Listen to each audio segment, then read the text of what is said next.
নমস্কার। আশা করি ভালো আছেন।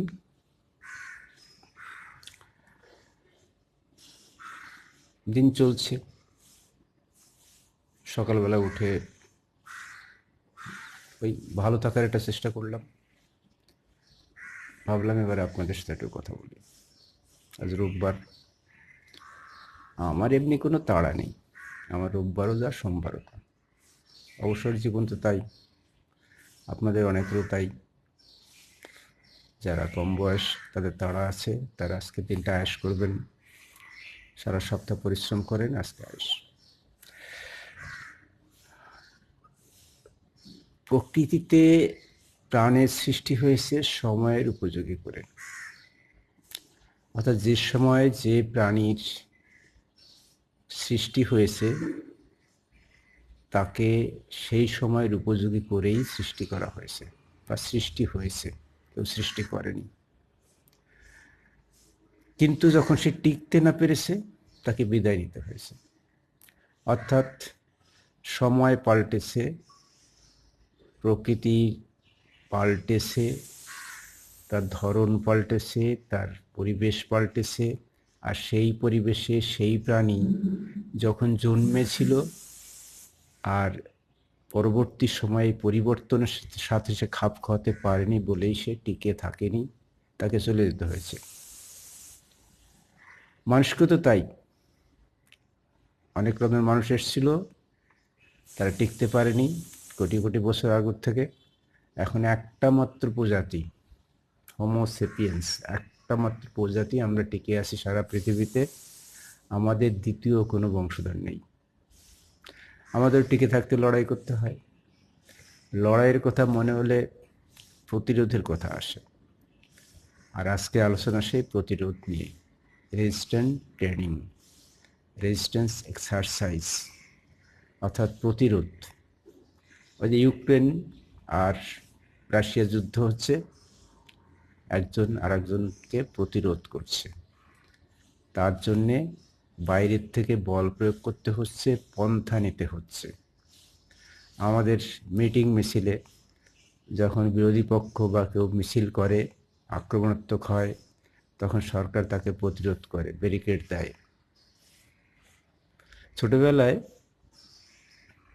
এই কালবৈশাখীর সময়, মানে বৈশাখ জ্যৈষ্ঠী মাসে, বৈশাখ জ্যৈষ্ঠী না ঠিক, মানে চৈত্র মাসের শেষে এবং বৈশাখেই কালবৈশাখীটা হতো। কালবৈশাখী মানে প্রচণ্ড ঝড়, উত্তর থেকে দক্ষিণ থেকে যেদিক থেকে বয়ে আসবে, ঘর বাড়ি ঘর গাছপালা ভেঙে নিয়ে বেরিয়ে যাবে। ঘূর্ণিঝড় যদি তার সাথে হয়, নেই। আর কিন্তু মেঘ দেখলে, যার জন্য আমরা কী করতাম, আমরা প্রতিরোধের ব্যবস্থা নিতাম। গরুর জন্য যে দড়ি ব্যবহার করতো, সেই দড়ি দিয়ে ঘরের চালার সঙ্গে বেঁধে খুঁটি পোতা হতো, বাঁশ দিয়ে ঠেস দেওয়া হতো। কারণ আমাদের ঘরগুলো সাধারণত টিনের বা ছনের ছিল, তার শক্তি কম, সুতরাং হাওয়া এলে উড়ে যাবে। সেই হাওয়াটাকে যাতে উড়িয়ে নিয়ে যায়, তার জন্য একটা বাড়তি ব্যবস্থা করা হয়েছে। আমাদেরও বাড়তি ব্যবস্থা করতে হবে আমাদের শরীরের জন্যে। সেই জন্যে যেটা আমরা, যে আমাদের ক্ষমতা আছে, সেই ক্ষমতাটাকে বাড়াতে হবে, প্রতিরোধ ক্ষমতা বাড়াতে হবে। আর এই প্রতিরোধ ক্ষমতা বাড়ানোই হচ্ছে আমরা রেজিস্ট্যান্স ট্রেনিং বা রেজিস্ট্যান্স এক্সারসাইজ। এটা আমরা কী দিয়ে করি, আমরা বাইরের কোনো মানে ওয়েট ব্যবহার করে করতে পারি বিভিন্ন রকম। যেমন আমরা আয়কৃষ্ণ পাইপ, যদি ইট থাকে ইট ব্যবহার করি, জলের বোতল থেকে জলের ব্যবহার করতে পারি। এমনি নানাভাবে করতে পারি। আর করতে পারি কি করে, আমাদের নিজের শরীরটাকেই ব্যবহার করতে পারি। শরীরটাকে ওজন মনে করে আমরা এটা ব্যবহার করতে পারি। সেটাই নিয়ে আজকে একটু একটু কথা বলবো। এতে কি হয়, রেজিস্ট্যান্স ট্রেনিং বা এক্সারসাইজে মূলত পেশি শক্তিশালী হয়। পেশিকে শক্তিশালী না হলে, আমার বাজারে যদি আমি 5 কিলো একটা বছর ব্যাগ আনতে যাই, 10 কিলো আনতে গেলেই আর কাঁধে সয় না, হাতে সয় না। কারণ তার প্রতিরোধ ক্ষমতা কমে যায়। কাঁধের যে মাংসপেশি আছে দুর্বল, সে আর 10 কেজি বইতে পারে না। কিন্তু যদি এক্সারসাইজ করা হয়, যদি নিয়মিত এটি হয়, তাহলে 10 কেজি কেন 15 কেজি আমরা দিব্যি বয়ে নিয়ে চলে আসতে পারি। আমাদের প্রতিরোধ ক্ষমতা আমাদের বাড়াতে হয়, সেই জন্যে বাইরের থেকে শক্তি প্রয়োগ করে তার এগেনস্টে লড়তে হয়, স্বাভাবিক অবস্থা থেকে মাসেলকে শক্তিশালী করতে হয়। এই জন্যেই আমাদের আজকের আলোচনা প্রতিরোধ করা নিয়ে, রেজিস্ট্যান্স এক্সারসাইজ। যারা একটু কম বয়স বা এসব অ্যাক্টিভিটির ভিতর থাকে তাদের পক্ষে সহজ মনে হতে পারে, কিন্তু আমরা যারা একটু বেশি বয়স্ক তাদের পক্ষে এটা বেশ কঠিনই হয়। বিশেষ করে প্রথমে আমাদের আস্তে আস্তে নিজেকে অভ্যস্ত করে নিতে হয়, শরীর মহাশয়কে সহাবার ব্যবস্থা করতে হয়। কী করতে হয়?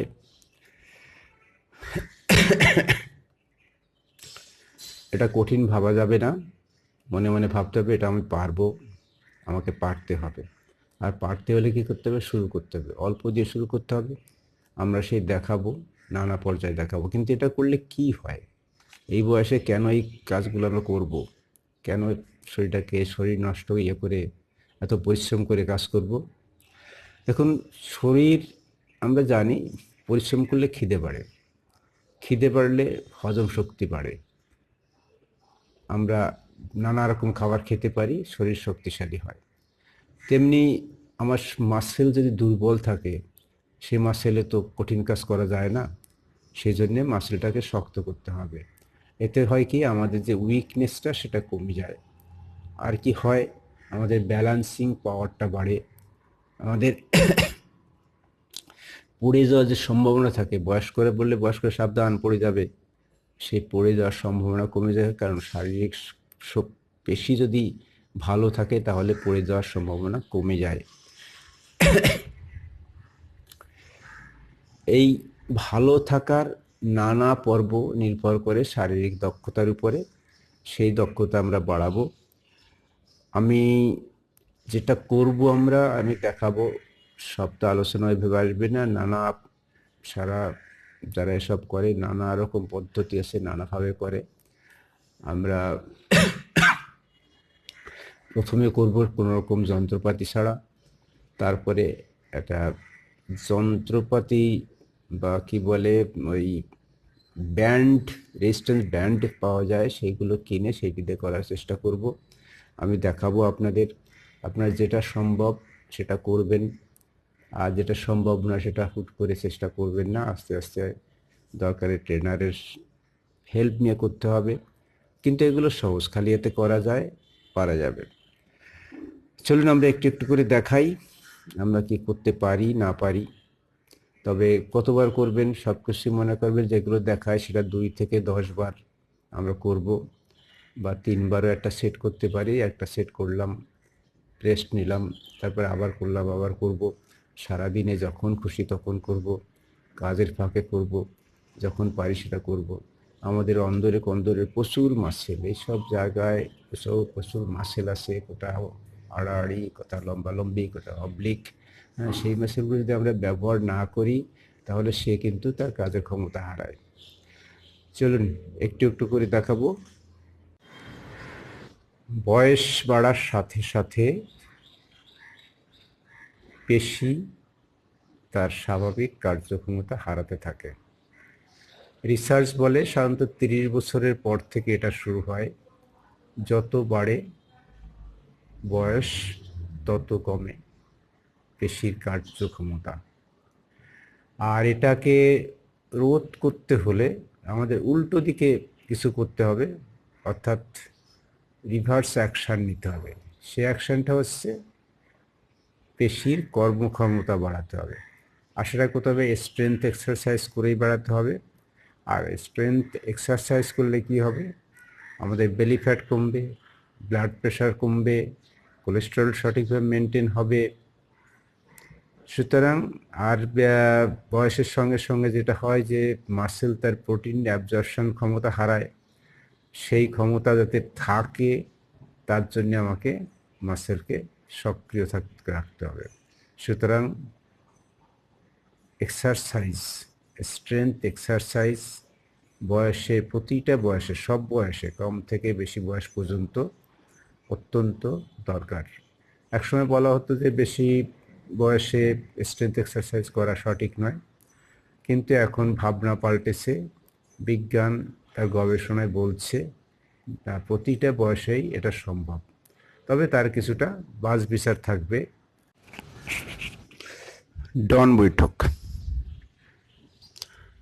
এটা কি বলার দরকার আছে? আমরা পা ফাঁক করে দাঁড়াবো, দাঁড়িয়ে নিজের বডিটাকে কাজে লাগিয়ে একবার নিচু হব, হাঁটু ভাঁজ করে, কোমর ভাঁজ করে আবার সোজা হব। এটা হচ্ছে নিজের শরীরের ওয়েটকে কাজে লাগিয়ে স্ট্রেংথ এক্সারসাইজ। এটা নিজের বডির সঙ্গে সঙ্গে আমরা ওজন ব্যবহার করব। হ্যাঁ, হাতে কিছু একটা নিয়ে, ভারী কিছু নিয়ে আমরা ডন বৈঠকের মতনই করবো, তবে হাঁটু ভাঁজ না করে কোমর বাঁকিয়ে নিচু হব, সোজা হব। এটা আমরা দুইভাবে করতে পারি।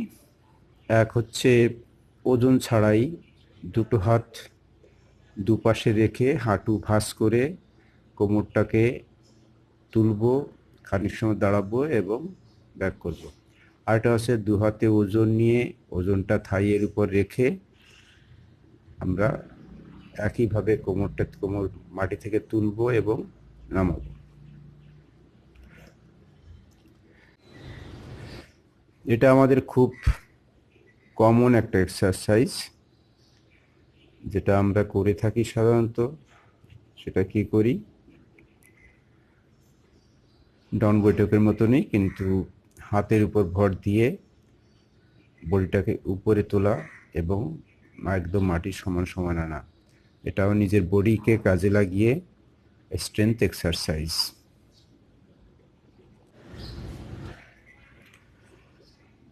চিত হয়ে শুয়ে সামনের দিকটা যেমন মাটি থেকে উপরে তুলবো, তেমনি দু পাও মাটি থেকে তুলবো। এতে বেলির কাজ খুব ভালো হয়, বেলির মাসেলের অর্থাৎ কোর মাসেলের কাজ খুব ভালো হয়। এটাও নিজের বডি ওয়েটকে কাজে লাগিয়ে এক্সারসাইজ করা। দুই হাতে ওয়েট নিয়ে দাঁড়িয়ে একবার বাঁ দিকে নিচে নামাবো, ডান দিকে মাথার উপরে তুলবো, আবার উল্টো দিকে করব, ডান দিকে মাথার উপরে তুলবো, বাঁ দিকে মাথার উপরে তুলবো, ডান দিকে নিচে নেব। এটা আমরা করব একটা সেট করে। শরীরের ওজনকে কাজে লাগিয়ে এই এক্সারসাইজ একবার বাঁ পায়ে ভর রেখে ডান পা পিছনে নিতে হবে, আরেকবার ঠিক উল্টোটা করতে হবে।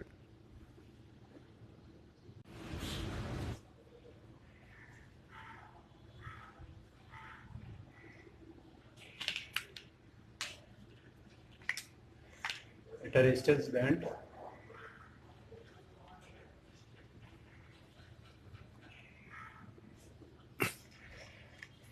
স্পোর্টস দোকান থেকে খেলাধুলার সরঞ্জাম পাওয়া যায়, সেই দোকান থেকে এটা কিনতে পাওয়া যায়।